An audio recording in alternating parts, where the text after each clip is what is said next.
We'll just start with sort of the obvious about the mentality. This game was going to be for a whole lot. Now, not quite what you thought it was for, but it's still a massive game. How do you? Yeah, I mean, focus on that? it's still a huge rivalry game. Obviously, they took it to us the second half here at Chrysler, and so I don't think there's any worry about motivation at all for our guys. I know we've obviously dropped a couple in a row. We got to start playing good basketball. Our guys know that. It'll be fun. It'll be an awesome environment. I'm sure they'll probably have some sort of ceremony for winning the championship, as they deserve. What a incredible year they've had, and one of the best 3 weeks of college basketball I've ever seen. We're excited to get up there and hopefully play good basketball. What will be the key to getting a more favorable result? Sure, I think every opponent they've played all year said the same thing and struggled with the same thing. Obviously the transition offense and the offensive glass. Just like for the last 30 years, they're great at it. They really hurt us with it in the first half of our game here in Chrysler, and then the second half they put on a shooting barrage of threes that really separated late in that game. But we gotta do those two things first and foremost, and then they've also shot the ball really well the last 2 weeks. So we'll have to be more attentive to 3-point shooting than we were the first game. It's hard to beat the team twice. What are you hoping that your team has learned from yours? Yeah, I think we're going to be more motivated than ever. I think you can't replicate their transition offense and their defensive rebound. Their offensive rebounding in practice. So now they've gone against it for 40 minutes. We got 40 minutes of film. We can show them and just come ready to play. Danny Wolf mentioned yesterday that some of the shooting issues are confidence-based. If that's your interpretation as well, how are some ways you can work on that with the group of college kids? Sure. It's the repetition. You got to see the ball go in. Just walked over here now from the practice facility. A couple of guys in there shooting this morning already. We're going to practice here in a couple hours. Obviously, just keep getting game reps. Keep working on them. Got to. I think if we do some of the other things, if we're focused on running back on defense, getting great blockouts, getting the ball moving side to side, I think it kind of takes your mind off the shooting. I think that way you're not so focused, so tense when you catch it and you're open. I think we got to focus on the little details that we can really control, and then we got open shots. Just let muscle memory take care of itself, and we have good players, we have good shooters. We're confident in every single one of them. Yeah, I take back to that muscle memory thing. It feels like lately a couple times it looks like a guy's had an open three and you just see the hesitation, and then maybe someone will close out or maybe they'll drive it. Are you guys telling them shoot that ball? Sure. I mean, we just want to play basketball, read closeout. It's something they've done their whole life, something they've done at a high level as recently as 2 or 3 weeks ago.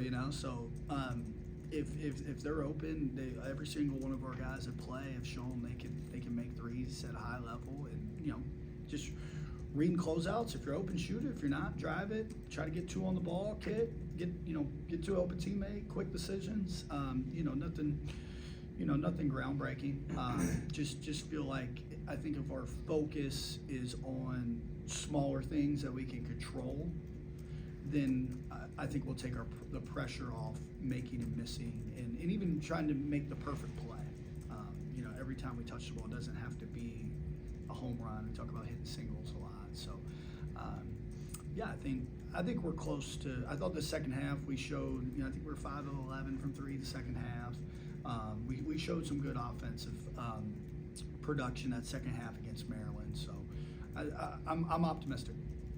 Have you found defenses are playing off you guys a little bit more, and therefore it's making driving and other types of baskets more difficult? Sure. Yeah. We're seeing more physicality defensively. We're seeing guys are being guarded a little bit different. Based on 3-point shooting percentages, which is totally common in college bat. We do the same thing. And so guys, again, we can play really good basketball whether the threes are flying in or not. Obviously it makes it a lot easier if they're flying in, but we're definitely having to make some adjustments offensively based on how we're being guarded. If we can we step up and shoot it with confidence, that can change really quickly. Kyle, I'm assuming you watched the Michigan State Iowa game last night. I guess just can you, I mean, Michigan State's or Iowa's up double digits, and Michigan State's up. I guess just what's the range of emotions watching that? How helpless is it knowing like that your title stakes now? What like that one? Yeah, it was, it was interesting. We definitely were watching, obviously, rooting for Iowa for obvious reasons, and Iowa, was awesome the first 25 minutes or so, 28 minutes, and then Michigan State just kind of does what they always do, kind of rinse and repeat. Started getting out in transition, started getting to the free throw line. That's one thing I think it's a little overlooked with them is how good they are. I think they shot 27 free throws in the second half, if I'm not mistaken. That's a big part of their offense. And then now you add in the three-point shooting that they've had the last couple weeks, and all of a sudden that's a extremely dangerous offense. But yeah, no, Michigan State deserved to win. They won the league. They 100% deserved it. But we play them on Sunday. We got nothing to lose. They really have nothing to lose. It should be a fun game. Both teams should play free and wide open, and hopefully everybody will have a little more confidence going into the postseason. Yeah, I didn't want to make that implication because obviously you wanted to be playing for a Big Ten championship, but do you think maybe there is something to, all right, now that at least for the one game the Sure. big pressure's off. Let's just roll the ball. Sure. Yeah, no, you can see it in our play, I think, offensively, maybe particularly shooting the ball is, the last 2 months, every game's been huge, fighting for a conference championship, and credit to our guys, they put us in this situation, they gave us these opportunities to be playing big games in March, and so this is really the first time in a long time where you feel like, let's just go and play basketball. We don't have to be tense about anything. We're going to get the double bye. We're going to finish second or tied for second, and not a huge difference there. Let's just go have fun. It's a rivalry game. We've had an awesome year. We got a lot to be proud of. Let's get a little momentum headed to Indianapolis. And I know your biggest games are still ahead of you, but have you had a chance to kind of reflect on that fact that with the whole new staff, whole new roster, up until now we're playing? Not very recently, to be honest. We've had a hell of a run of just game 2 days off, game 2 days off. It's been a gauntlet here at the end of the season, so not a ton of reflection, but certainly when asked about it, when you get a chance to think about it, I mean, to be sitting here second to Big Ten, I mean, 18 of the best programs in college basketball, especially considering the circumstances in the spring and a whole new roster. I mean, we have a lot to be extremely proud of, and obviously we didn't reach our goal of winning Big Ten regular season. We're gonna fall just short, but we got a ton to play for. Chance to win a rivalry game, chance to win a conference championship, and then we played well enough to lock ourselves in the NCAA tournament. And as we know, anything can happen when you get there. Kyle, Dusty mentioned earlier, maybe a month ago, that he was surprised by the physicality of the Big Ten, that he had to experience it to really understand it. As we come to the end of the regular season, anything surprise you about the league? And as general manager, I guess, how do you think about roster construction for a Big Ten season next year? Yeah, good questions. The environments have been awesome.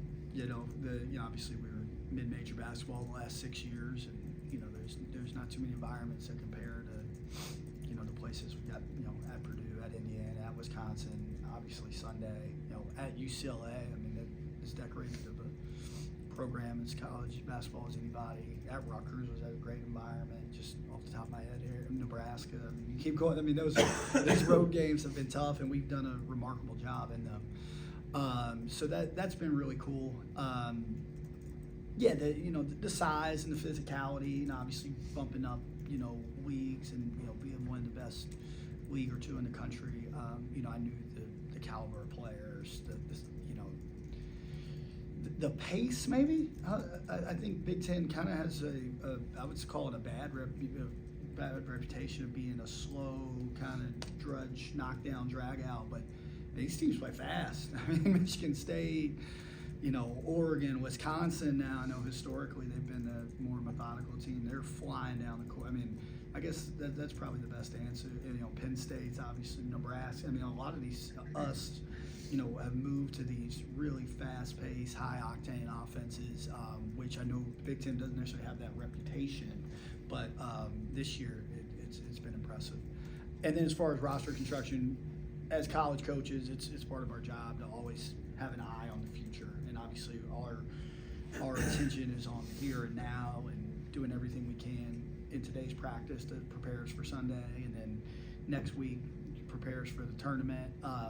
But you always have an eye on the future. And so certainly, we're going to have a lot of really good players to replace. And so recruiting high school guys, recruiting portal guys here in about 2 weeks away will be a huge priority. Hopefully we're still playing while we're doing that. Danny shared a story on Wednesday about last year and what it took to win in the Ivy League tournament. Is he one of the guys that's kind of stepping up these past few weeks to kind of rally the guys up? Sure. Yeah. No, we've challenged some guys, particularly Trey and Danny have taken to that challenge. I think Will is kind of a natural leader. Vlad is very much a lead by example guy. Namari is kind of the same way. I think Trey and Danny have taken on the challenge of really stepping up vocally. I think we saw that. I know that watching the camera copy back from Maryland, you see Trey and Danny vocally stepping up, and they have been behind closed doors as well. So really happy to see that. I think that could really help turn the tide for us here. Kyle, this is the time of year you guys want to be peaking. I mean, losing 35, I guess just what gives you confidence that this team can kind of flip the switch here? I think just really what I just said about, I think we some leaders have emerged, some toughness, like I said, we played better offense the second half of the Maryland game. Obviously, there are some glaring turnovers that we have to tighten up on. But we know we're a really good basketball team. We've shown we're a really good basketball team. The last week, 2 weeks hasn't been our best, but these things turn quickly. Even Michigan State lost 3 of 4, and now have gone on a historic run the last few weeks. And so I think hopefully going up there Sunday, playing in an awesome environment with more or less nothing to lose. Hopefully we can get a little confidence back, and I don't see any reason why we can't play our best basketball the next month. You mentioned all the Big Ten environments. I imagine this will probably be the closest thing that you guys have seen to Mackey since Mackey. I want to just how prepared do you need to be from the jump in a situation like that? Yeah, I think our guys know what to expect. I mean, I think we will work on some more hand signals and different things tactically where because we know vocal communication is going to be very difficult. I think we've gotten a ton of reps at it this year. This is our 10th Big Ten road game, and like I said, every environment's been awesome. So I don't expect that to bother our guys much. I think we're prepared for it. Other than a couple of nonverbal cues, we probably need to tighten up this week. It'll be fun to go up there and give it, compete with them. The rotation was not completely set, but you had a little groove there for a stretch where you kind of knew who was coming up. Yeah. And how does Sam being out kind of affect that chain, I guess? Sure. Yeah. No, we've missed Sam a lot. The obvious is the 3-point shooting dip. That's his gifts. As a player with his size. Certainly missing that has contributed to a kind of a little slump. Ruben too. I mean, he obviously missed a couple games, but even the last couple, I think anybody that was kind of a shell of himself. I think he lost 11 pounds in a week. Those are 2 huge pieces for us that whether they start, whether they come off the bench, they helped us win a lot of games throughout the season. And so, it's given opportunities to some young guys. Obviously, we got to guys got to step up, and we got to play a little bit better. We got to tighten up, but I think Ruben's on the mend. I know Sam's doing everything he can to make it back and join us and help for the stretch run. I think hopefully the experience Justin and LJ have gotten, getting some extra minutes, hopefully will benefit on Sunday and go into the postseason. One of the stories going into the first meeting was Jace Richardson's recent ascension, and he's continued that. What have you seen in the last couple weeks from him from meeting one to now, and how does that make them even more dangerous? Sure, yeah, Jace is he's a special player. He really is, really good player. His I think the Oregon game was kind of his breakout when he had a chance to start, and he's just taken it and ran with it.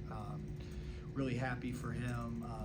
We know his family, him and his family well. You know, great family, great people. Happy for him, but you know, we got to find a way to shut him down, or at least contain him on Sunday. You know, he's one of the better freshmen in the league, and honestly, I think Robbie Hummel mentioned on the telecast a couple times. We need to be talking about him as a potential all-conference player, you know, not just an all-freshman guy.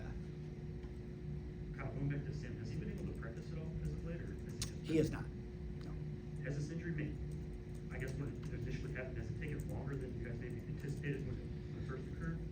Yeah, so it's something, you know, behind the scenes he had dealt with basically, I want to say since we played Arkansas and New York, I think. So this has been the kind of lingering, I think it hit a tipping point. I can't remember the exact date, maybe about a month ago or so. And then I think it's slowly getting better. Some days are better than others. You know, we're hoping to get him back. You know, with backs, obviously it's difficult. You know, we want to be cautious. Obviously, our first priority is his long-term health. But you know, I know he's working, doing what he can to get back, and we're certainly supporting that. Thanks, Coach. Thank you.